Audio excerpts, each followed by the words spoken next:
তৈরি করতে পারবেন। বুঝতে পারছেন?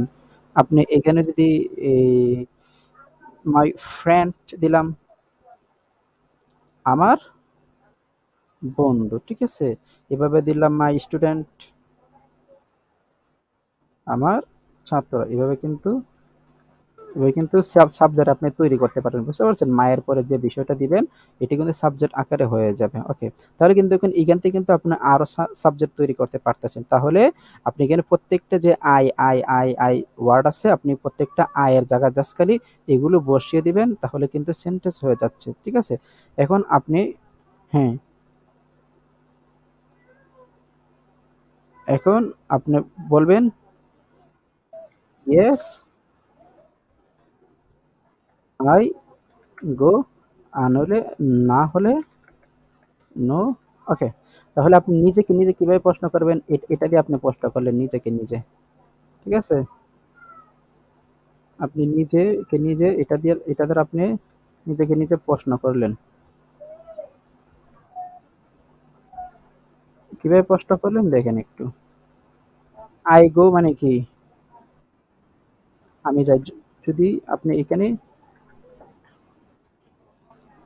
তাহলে আপনি নিজে যেখানে প্রশ্ন করবেন নিজে নিজে উত্তরও দিবেন। তাহলে আই গো, আমি যাই। ইয়েস আই গো, হ্যাঁ আমি যাই। নো আই ডোন্ট গো, না আমি যাই না। তাহলে এভাবে কিন্তু আপনি কিন্তু উত্তর দিতে পারতেছেন। তাহলে আপনি কি করতে হবে? আপনি নিজে নিজে প্রশ্ন করবেন, যেহেতু আপনার কোনো পার্টনার না উত্তর দেওয়ার জন্য, তাহলে আপনি নিজে নিজে প্রশ্ন করবেন, নিজে নিজে উত্তর দিবেন। হুম।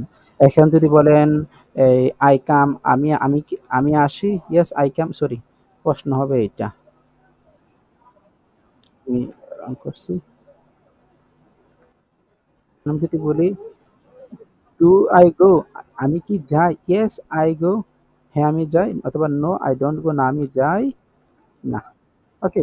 নো আই ডোন্ট গো, না আমি যাই না। আমি কি, সরি, তাহলে এটা লাগবে আমাদের।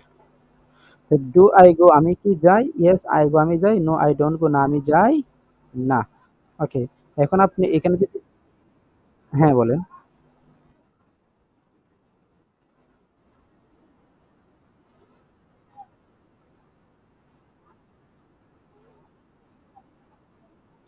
হ্যাঁ, হ্যাঁ, হ্যাঁ, এক্সাক্টলি রাইট, ভেরি গুড। তাহলে এখানে সাবজেক্টের পূর্বে আমরা কি বসাই দিব? শুধুমাত্র একটা ডো বসিয়ে দিব। তাহলে এটা কি হয়ে যাবে? একটা প্রশ্নবোধক হয়ে যাবে। যেহেতু এটা প্রেজেন্ট ইনডিফিনিট টেন্স, আর আমরা জানি প্রেজেন্ট ইনডিফিনিট টেন্সের ক্ষেত্রে কোনো অক্সিলারি ভার্ব নাই। Subject plus verb one. আচ্ছা যাই হোক, এখন এটা আপনি মুখস্থ করবেন কিভাবে জানেন? আপনি এভাবে মুখস্থ করবেন, আই গো আমি যাই, আই ডোন্ট গো আমি যাই না, ডু আই গো আমি কি যাই, ডোন্ট আই গো আমি কি যাই না। ওকে। এখন আপনি এখান থেকে সাবজেক্ট পরিবর্তন করে উই দিতে পারেন, উই শব্দ দিতে পারেন। উই গো আমরা যাই, উই ডোন্ট গো আমরা যাই না। Do we go, do just সাবজেক্টটা পরিবর্তন হবে কিন্তু, হ্যাঁ।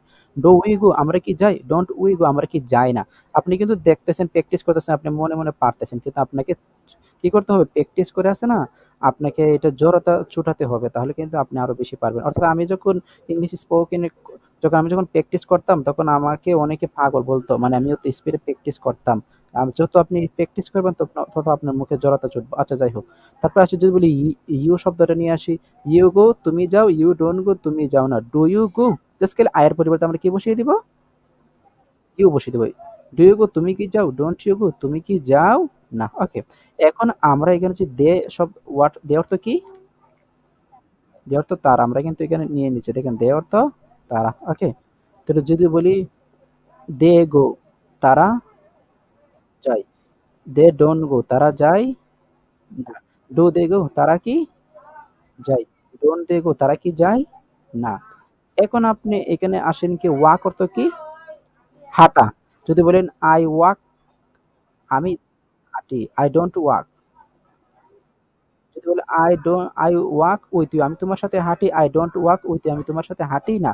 ডু আই ওয়াক, আমি কি হাঁটি, ডোন্ট আই ওয়াক, আমি কি হাঁটি না। তাহলে আপনি এখানে প্রত্যেকটা পরিবর্তনে কিন্তু আই দেখতে পারতেছেন। আপনি এখানে আই গুলো পরিবর্তন করে আপনি এগুলো দিয়ে দেন, দেখেন আপনি কতগুলো সেন্টেন্স তৈরি হচ্ছে সাবজেক্ট পরিবর্তন করে।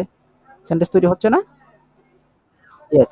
এখন আপনি প্রত্যেকটা গোর পরিবর্তন আপনি এখানে এগুলো বসিয়ে দেন, তাহলে কিন্তু আপনার সেন্টেন্স তৈরি হচ্ছে না? শিওর, শিওর, আপনি কিন্তু সেন্টেন্স কিন্তু তৈরি হচ্ছে।